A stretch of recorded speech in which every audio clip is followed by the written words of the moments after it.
El curso de obligaciones. Vamos a comenzar con lo básico. Vamos a tratar de entender conceptualmente qué es una obligación antes de pasar a ver, digamos que la normatividad. Para mí es importante que tengamos claros los conceptos que le dan después contenido a una norma jurídica, porque miren, la acción humana precede a la norma jurídica.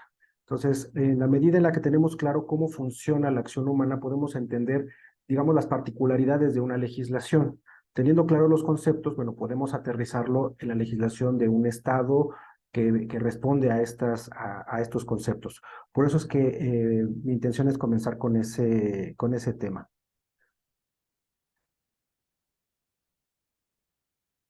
Bien, lo primero que quisiera yo es que entendamos que dentro de la acción humana hay dos conceptos que son los que nos van a ayudar para entender qué es una obligación desde el punto de vista civil. Estos conceptos son la cooperación y la responsabilidad. La cooperación precede al Estado, precede a cualquier normatividad.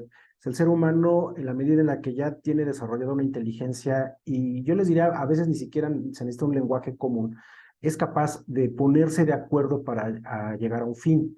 El ser humano, sabemos, es un animal gregario, es decir, tiene que estar en conjunción con otros seres humanos, porque dado que no tenemos especialización física, biológica, nuestro alimento lo tenemos que obtener de forma coordinada con otros seres humanos, ya sea mediante las labores básicas que eran la recolección o la cacería. Entonces, esto requiere un tipo de organización muy básica.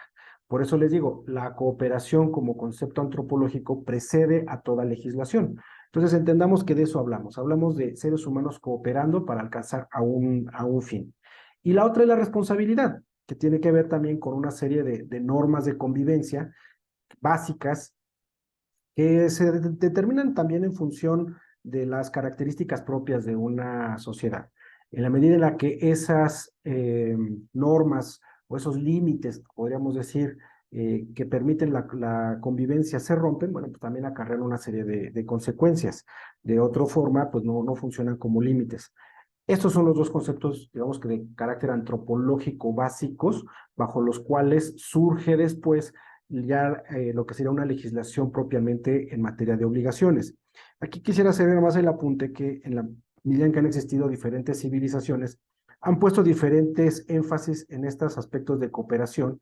Muchas veces se han impuesto en forma vertical, que entonces ya no hablamos de una cooperación, sino más bien hablamos de imposiciones verticales, es decir, cuando la autoridad me dice qué es lo que tengo yo que hacer, o la comunidad, por ejemplo, ¿no? En el caso de algunos pueblos indígenas, imponen no, una cooperación forzosa, ¿no? Tenemos por ahí alguna figura indígena que es el tequio, una obligación que tienen los miembros de una comunidad para trabajar sobre terrenos comunes o sobre áreas que son comunes.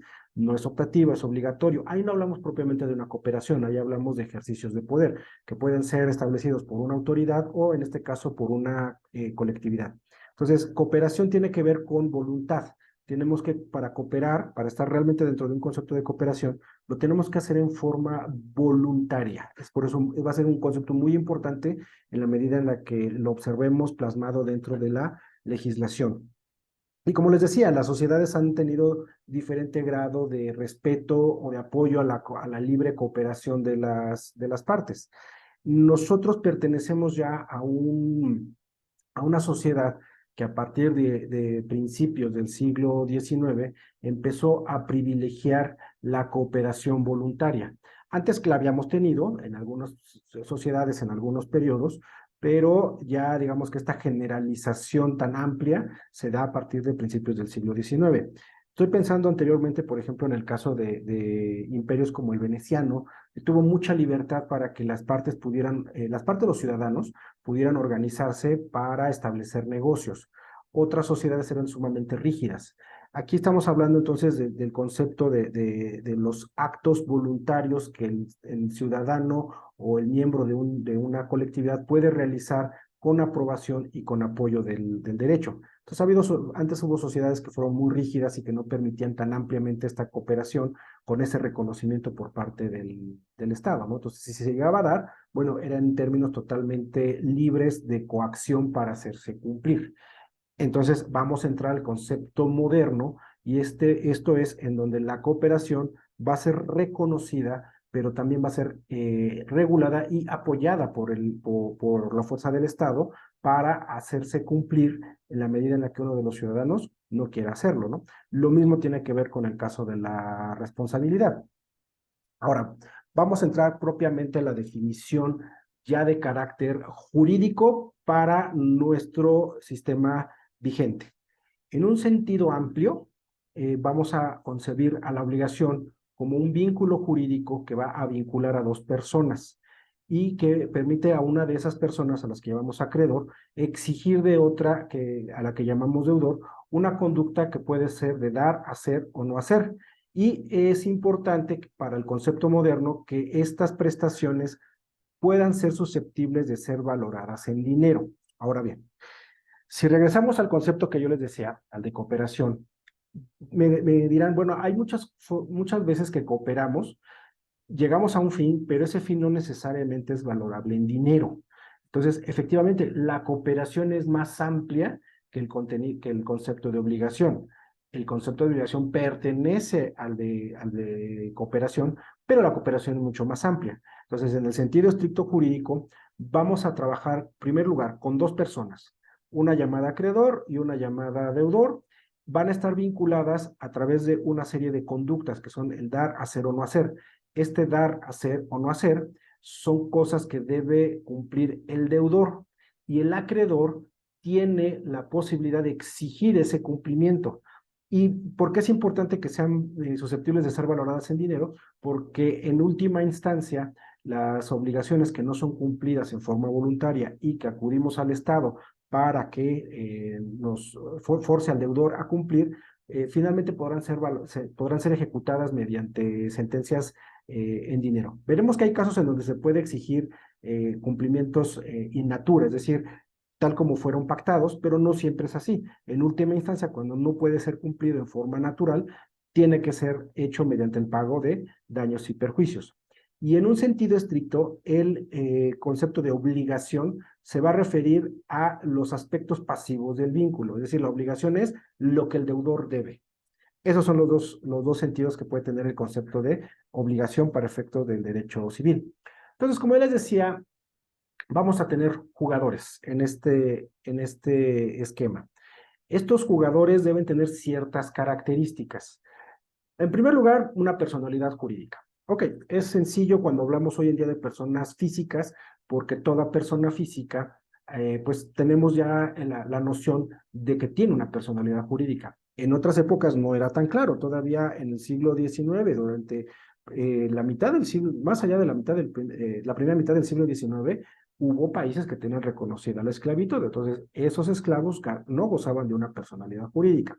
Ahora bien, en el caso de colectividades, ahí las reglas son diferentes, porque si bien es cierto que para nosotros el concepto de persona moral está totalmente generalizado, para nosotros es fácil y sabemos que hay diferentes tipos de persona moral y no nos es ajeno, no nos es raro pensar en personas morales, pero también es un concepto relativamente moderno, el crear una colectividad a la cual se le atribuyan prácticamente los mismos atributos que tiene una persona física y en este caso en particular, bueno, el poderse obligar.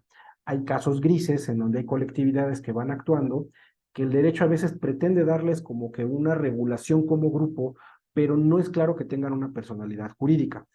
Pensemos otra vez en las colectividades indígenas, ¿no? Tienen un reconocimiento como pueblo indígena para ciertos efectos, pero no es claro que, por ejemplo, pudieran gozar de la personalidad jurídica para celebrar contratos, como sí lo es el Estado. O sea, el Estado moderno tiene personalidad jurídica en un municipio, tiene personalidad jurídica un Estado, tiene personalidad jurídica la Federación, y por eso celebran contratos.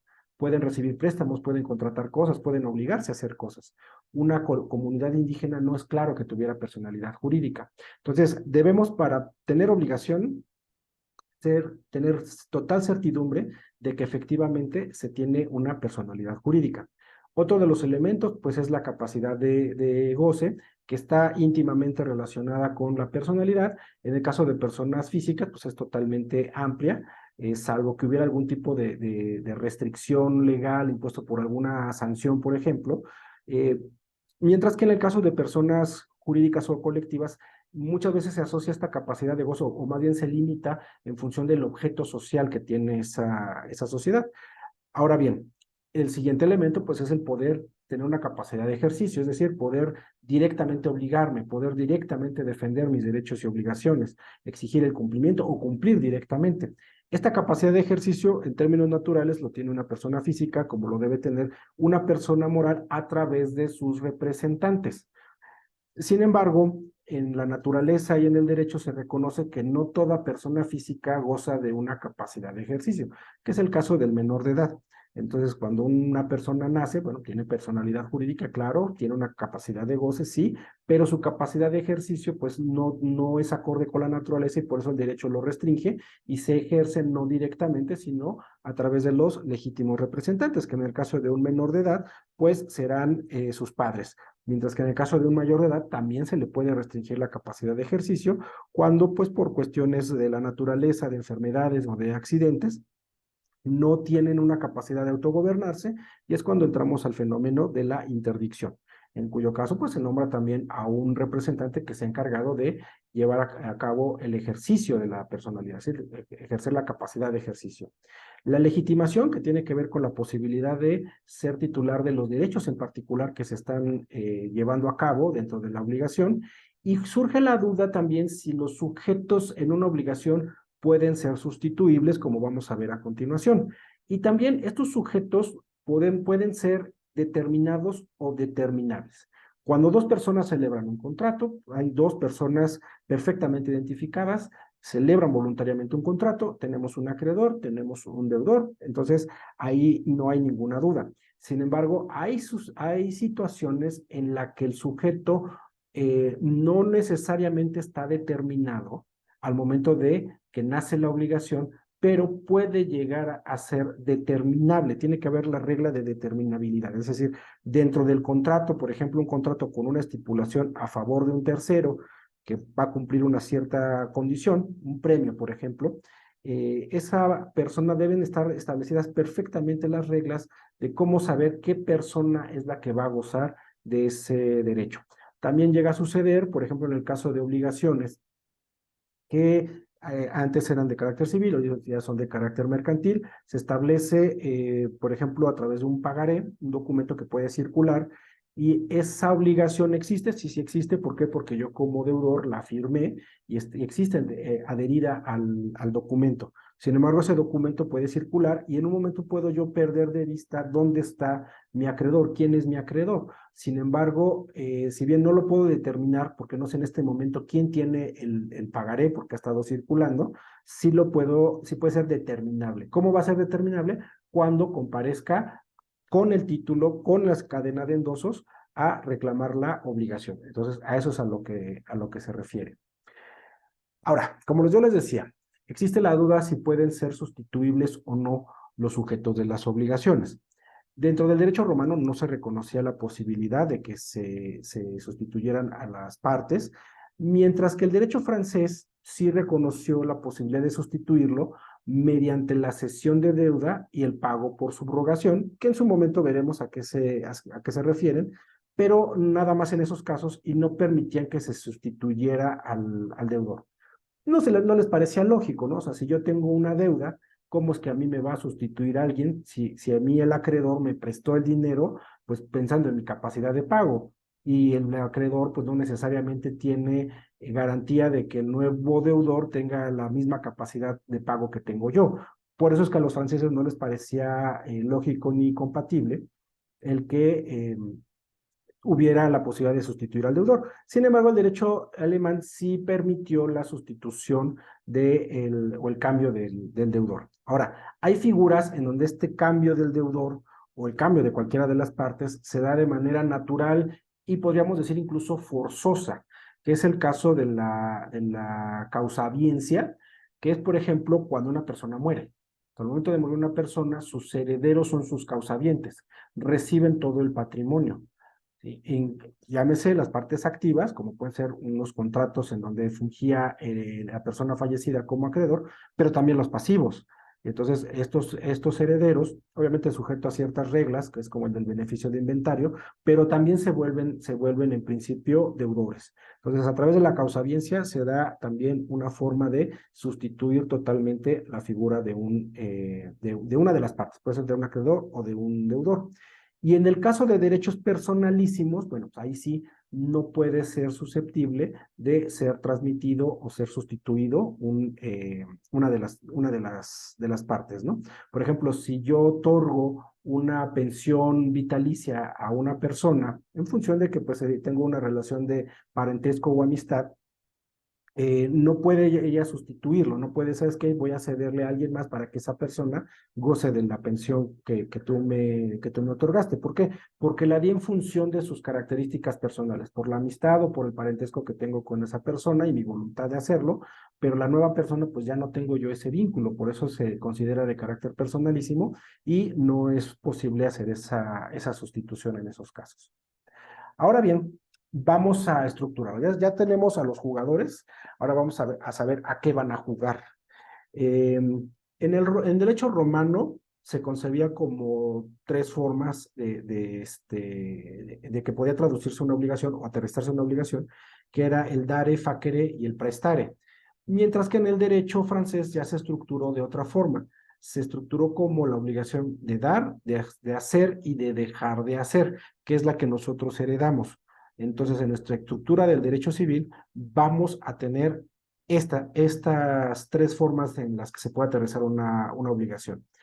Hablamos de un objeto directo y de un objeto indirecto. El objeto directo tiene que ver con el contenido jurídico de la obligación. Entonces, la obligación puede ser, jurídicamente hablando, un dar, un hacer y un no hacer.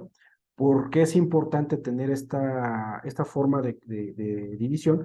Porque cada una va a tener reglas distintas sobre las fechas de cumplimiento cuando no está pactada, sobre la forma de proceder en el caso de que no se cumplan voluntariamente. Por eso, cada una tiene, digamos que, un marco jurídico propio que vamos a ver más adelante.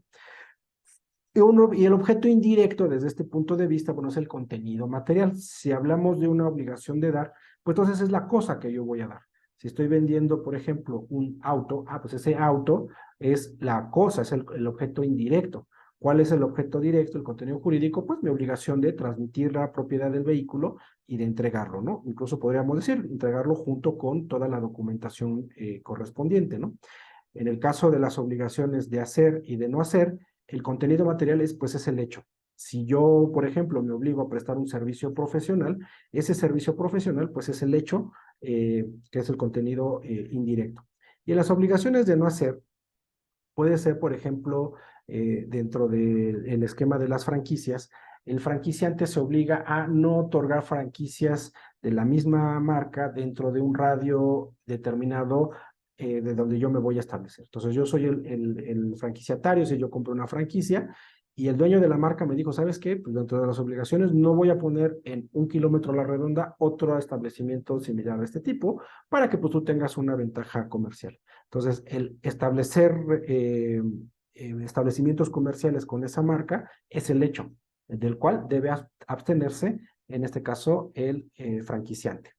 Ahora bien, conforme al Código Civil Federal, Código Civil de la Ciudad de México, podemos verlo manifiesto en el artículo 1825, que nos dice, la cosa objeto del contrato debe existir en la naturaleza, ser determinada o determinable en cuanto a su especie y estar en el comercio. ¿Ok? Entonces, ya tenemos aquí los requisitos para que haya objeto. Ya sabemos quiénes juegan, un acreedor y un deudor. Ya sabemos qué requisitos debe tener cada una de esas partes. Ahora, ya sabemos que el objeto de la obligación puede ser jurídicamente hablando, dar, hacer o no hacer, y sabemos que materialmente hablando, en el caso de obligaciones de dar, va a haber un objeto cosa. Ok, ahora vamos a las características de este objeto cosa. Este objeto cosa, nos dice el artículo 1, debe existir en la naturaleza, debe ser determinado o determinable en cuanto a su especie y estar en el comercio. Existir en la naturaleza, bueno, pues tiene que ver con no pactar sobre cosas ficticias. Si piensen, por ejemplo, puede haber áreas, por ejemplo, muy grises, ¿no? si yo me obligo a sacar fotografías de un platillo volador.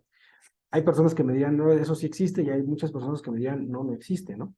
Entonces, en la medida en la que un juez tuviera que pronunciarse, pues habría una definición legal, judicial, sobre que esos objetos, pues no está comprobada su existencia y por lo tanto no habría objeto cosa. Ahora bien, en otro sentido, también debe ser determinado, determinable en cuanto a su especie, ¿no? Esto se da muchas veces, por ejemplo, cuando yo me obligo a la venta de un vehículo. Entonces, no, normalmente cuando vamos a la agencia, bueno, se obligan a a vendernos un vehículo de determinada marca, de determinado año y con ciertas características, pero no está determinado al momento, necesariamente al momento de firmar el contrato. Sobre todo cuando no hay disponibilidad, por ejemplo, nos dicen, bueno, te voy a entregar un vehículo de tal marca, de tal año y con estas características, ¿no? Por ejemplo, en color, por ejemplo, en equipamiento, etcétera, pero todavía posiblemente ni siquiera ha salido de de la fábrica, ¿no? Por eso todavía no tengo un número de serie, pero va a ser determinable. Es decir, cuando haya las existencias, se va a aterrizar en un vehículo con un cierto número de serie, que entonces ya me permite identificar a ese vehículo y no al resto de de la flotilla que construyeron y que tiene las características que yo fijé en el contrato, ¿no? Entonces, a eso se refiere esto de ser determinada. Ok, si estoy comprando un auto usado, pues me dicen exactamente qué auto, con qué placas y con qué número de serie. O determinable, es un auto nuevo que todavía, de hecho, la agencia no me lo ha entregado, sé las características, pero lo determinaremos hasta que haya existencias, ¿no? Y el estar en el comercio es un concepto de carácter legal.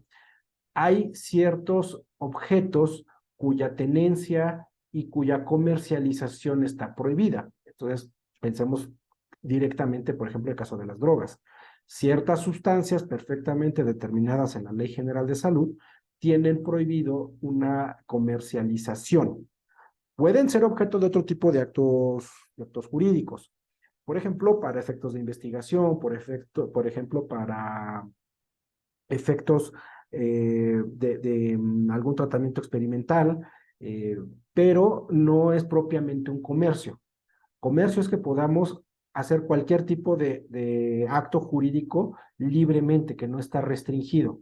Insisto, en el caso de las drogas, pero también puede haber otros objetos, por ejemplo, patrimonio histórico nacional, ¿no? Ciertos objetos que son atribuidos a culturas precolombinas no pueden ser objeto de compra y venta. De hecho, ese es un aspecto, por ejemplo, muy polémico porque hay países para los cuales la compra y venta de este tipo de objetos históricos es perfectamente válida, mientras que otros estados los consideramos pues de tal importancia que no permitimos que haya una libre circulación jurídica de ese tipo de objetos, ¿no? Pueden ser objetos, por ejemplo, de préstamo, ¿no? Entre un museo y otro museo. Pueden ser objetos de aseguramiento, pues para poder viajar de un museo a otro se son objetos de aseguramiento, pero no de la transmisión, por ejemplo, a título oneroso o de la transmisión a título gratuito, es decir, de comprar, venderlos o donarlos.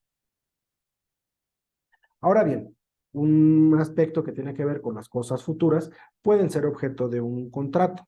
Como yo les decía, cuando yo compro el vehículo que todavía no ha salido de la agencia porque no hay existencias, es una cosa futura y no hay ningún problema, se puede celebrar. Sin embargo, la restricción es que no se puede pactar sobre la herencia de las personas vivas, aunque la persona esté de acuerdo. ¿Por qué sucede esto? Bueno, porque nuestros sistemas jurídicos dan un privilegio especial a la voluntad de testar. Una persona no puede ser limitada de ninguna forma para dar un testamento y modificar ese testamento. Si yo permitiera que una persona que ya dio testamento, el futuro heredero empezara a especular, es decir, establecer contratos, pues es que cuando a mí me den la casa, pues mira, te la voy a vender, pero pues mientras me dando un anticipo, y eso limitaría de alguna forma, ¿no? Porque dice, incluso cuando sabe el testador y está de acuerdo, ¿no? Porque entonces ya me veo yo obligado o me vería yo obligado a no vender mi casa, a cambiar mi testamento, nombrar a otra persona. Entonces, como se privilegia más esta facultad de otorgar testamento en cualquier momento y en el caso mexicano a cualquier persona, por eso es que se restringe la posibilidad de que las herencias futuras sean objeto de cualquier tipo de contrato. Ahora bien, entonces, reestructurando, tenemos ya jugadores, acreedores y deudores, tenemos ya sus características, sabemos ya cuáles son los contenidos jurídicos de la obligación, el dar, hacer o el no ser, y vimos que el contenido material, pues son o el objeto, que ya vimos sus características que debe tener desde el punto de vista legal, y el hecho, que tiene que ver con las obligaciones de hacer y las obligaciones de no hacer. Ahora vamos al contenido legal para las obligaciones de hacer o el objeto hecho. El hecho, ya sea positivo o negativo, es decir, obligación de hacer, obligación de no hacer, debe ser, uno, posible. Y nos dice el artículo 1828, es imposible el hecho que no puede existir porque es incompatible con una ley de la naturaleza o con una norma jurídica que debe regirlo necesariamente y que constituye un obstáculo insuperable para su realización. Entonces, si yo me obligara a dejar de respirar, pues es imposible que yo deje de respirar, ¿sí? Entonces, eso que se consideran hechos imposibles. Si yo me comprometo digamos, en el contexto de un espectáculo circense, a llevar a cabo un salto de 3 metros desde el piso, impulsado solo por mis piernas, bueno, eso es imposible. ¿Por qué? Pues porque un ser humano no tiene las facultades, no importa cuánto entrene, de brincar hasta esos niveles, ¿no? Sabemos los límites en función, digamos que de los campeones olímpicos, pero ninguno se acerca quizás a los 3 metros. Entonces, ese tipo de hechos serían considerados imposibles y por lo tanto no podrían ser objeto de un contrato. Sin embargo, no es imposible el hecho que no lo puedo ejecutar yo, pero sí lo puede ejecutar alguien más. Entonces, si yo me obligo a saltar en esas condiciones a 2 metros, posiblemente yo no tengo las facultades, no estoy entrenado para hacerlo, pero eso no quiere decir que otra persona sí está facultada para hacerlo, ¿no? Ahora bien, la segunda característica es que el hecho debe ser lícito. Y para entender esto, vemos el artículo 1830 y nos dice que es ilícito el hecho que es contrario a las leyes de orden público o a las buenas costumbres. Yo no puedo en un contrato obligarme a hacer algo ilícito. Algo burdo diría, ¿sabes qué? El contrato para matar a una persona, ese es un acto ilícito. Sin embargo, puede haber situaciones mucho más sutiles, sobre todo en la medida en la que hay, por ejemplo, actividades ya muy reguladas, que tienen, digamos que una entidad que establece ciertas condiciones, ciertas reglamentaciones. Pensemos en el sector financiero, ¿no? Está ampliamente regulado, hay muchas circulares, hay leyes específicas que me dicen qué cosas puede y qué cosas no puede hacer una sociedad, ¿no? Dentro de las distintas sociedades financieras dicen, ah, mira, un banco puede hacer esto, es el que tiene el objeto más amplio, ¿no? Si yo tengo otro tipo de sociedad financiera, pueden decirme, ¿sabes qué? Tú no puedes fungir como fiduciario. Entonces, si yo soy una SOFOM y no tengo la autorización para hacer un cierto tipo de fideicomiso, bueno, pues estaría cometiendo un acto ilícito, ¿no? Esa cláusula pues podría ser anulada. Por si insisto, hay situaciones que pueden ser muy burdas, mientras que hay otras situaciones que, bueno, serán muy específicas, sobre todo en actividades que están altamente reguladas. En cuanto a la imposibilidad, nos dice el artículo 1828, es imposible el hecho que no puede existir porque es incompatible con una ley de la naturaleza o con una norma jurídica que debe regirlo necesariamente y que constituye un obstáculo insuperable para su realización. Yo me podría ir quizás a los extremos de la donación de órganos, ¿sí? Entonces, a ver, ¿es posible, por ejemplo, donar un riñón? Sí, solo sí, tengo dos y puedo vivir con uno. Pero, ¿qué pasaría si yo ya tuviera dañado uno de mis riñones y quisiera donar el otro, ¿no? Entonces, ahí posiblemente existiría un tipo de imposibilidad, ¿no? ¿Por qué? Porque al donar un riñón, pues prácticamente estaría yo muriendo, ¿no? Puedo donar un pulmón, sí, pero no puedo donar el corazón. ¿Por qué? Porque no podría yo vivir con el corazón, sin el corazón, perdón. Ahora, ¿qué pasa? Tenemos imposibilidad jurídica y tenemos ilicitud. ¿Cuál es la diferencia? Ahorita que les mencionaba en el contrato de donación de órganos, es posible que haya normas que nos digan, bueno, en estos casos sí y en estos casos no. ¿Cuándo hay ilicitud y cuándo hay una imposibilidad y cuándo hay una ilicitud? Y hay dos formas de definir esto, ¿no? Una es verlo por grados y otra es verlo en forma lógica. Cuando la vemos en función de grados, el hecho imposible jurídicamente es porque transgrede normas que consideramos sumamente importantes. Y el ejemplo clásico es la esclavitud, ¿no? La esclavitud está prohibida en México, por lo tanto, es imposible jurídicamente hablando el contrato de esclavitud o el contrato de compraventa de esclavos. Entonces, aquellos, digamos, contratos que violan no una norma constitucional, sino una norma secundaria o incluso una circular de la entidad que regula las actividades, digamos, bueno, pues aquí estamos hablando de ilicitud, ¿no? Mientras si yo me voy a violar los derechos que están establecidos en la Constitución o a ir en contra de esas normas, diríamos, bueno, ¿sabes qué? Entonces ahí sí hay una imposibilidad jurídica. Esa es una forma de enfocarlo a través de los grados, ¿no? En función de la importancia que tiene la norma. Y otra forma es a través de un enfoque de carácter lógico. El hecho imposible es porque contradice ciertos esquemas jurídicos. Por ejemplo, otorgar servidumbre sobre predios propios. La servidumbre es un derecho que se ejerce entre un predio sirviente y un predio servido. Por ejemplo, el paso. El predio servido está encerrado, tiene que pasar y salir a través de otro predio.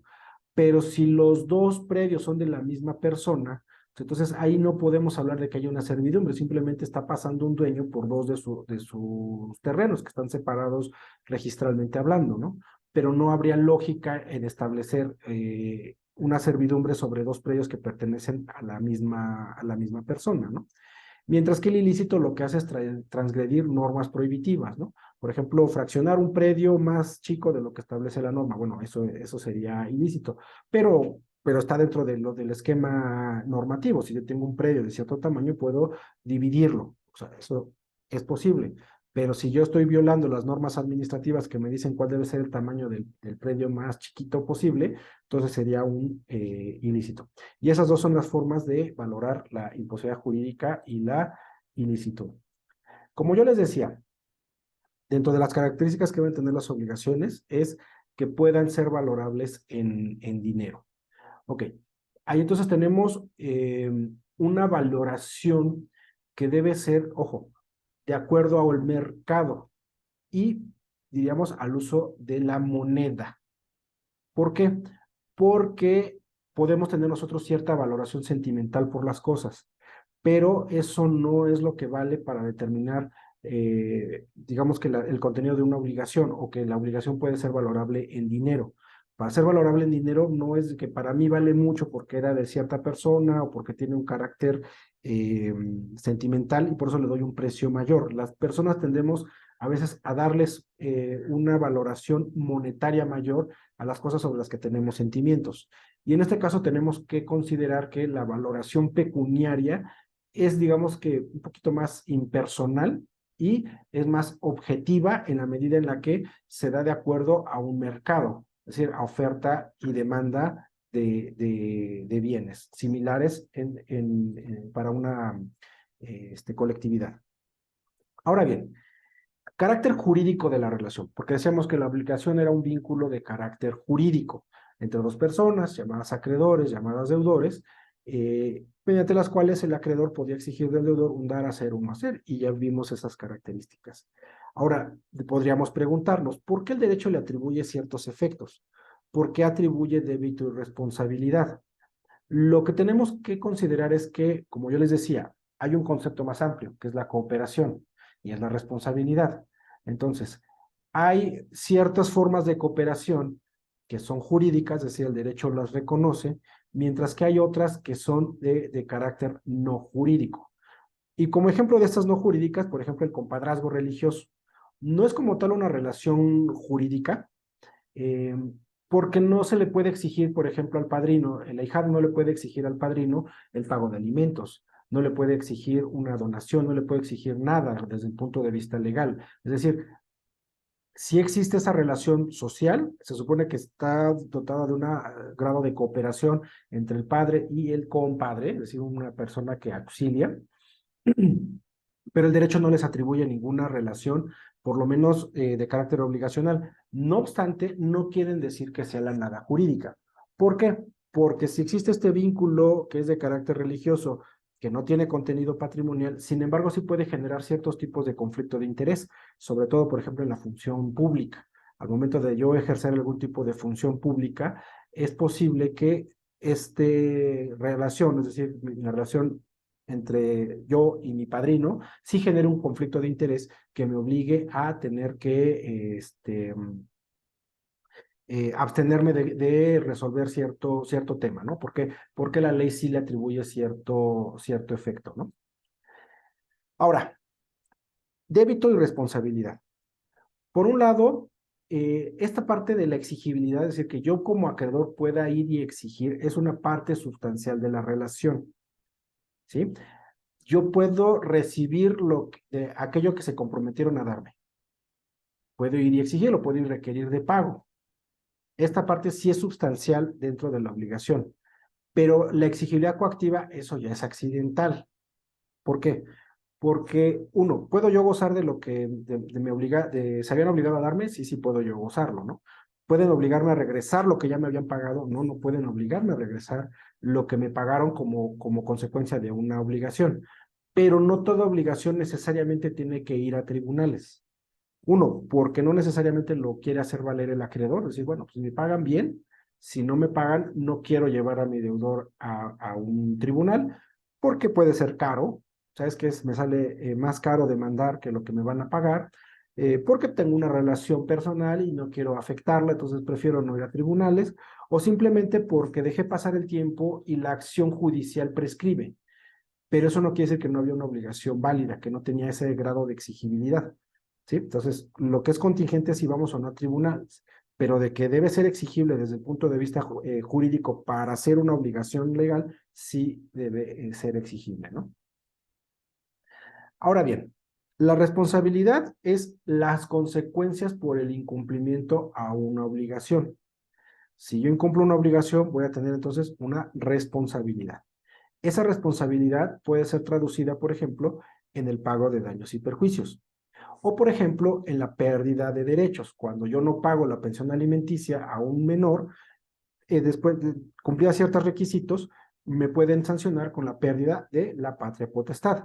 O, por ejemplo, con la suspensión de derechos. Si yo estoy en un condominio y no pago mis cuotas de mantenimiento, es posible que sí me restrinjan ciertos servicios dentro del condominio, ¿no?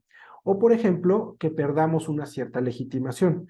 Cuando yo como comerciante no pago mis deudas y soy sujeto al proceso de concurso, es posible que ese incumplimiento en mis obligaciones me lleve a perder la administración de mi patrimonio, ¿no? Porque estoy concursado y entonces me nombran a un tipo de interventor y ese interventor es el que va a tomar las decisiones de administración de mi patrimonio.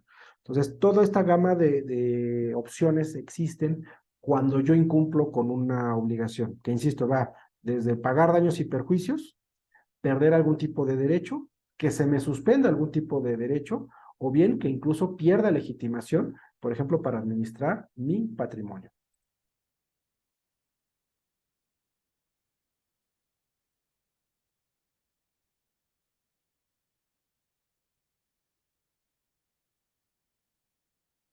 Bien. Con esto vamos a concluir este primer bloque. Ya tenemos claro cuál es el concepto de la obligación, para pasar entonces ahora sí a analizar directamente fuentes de las obligaciones.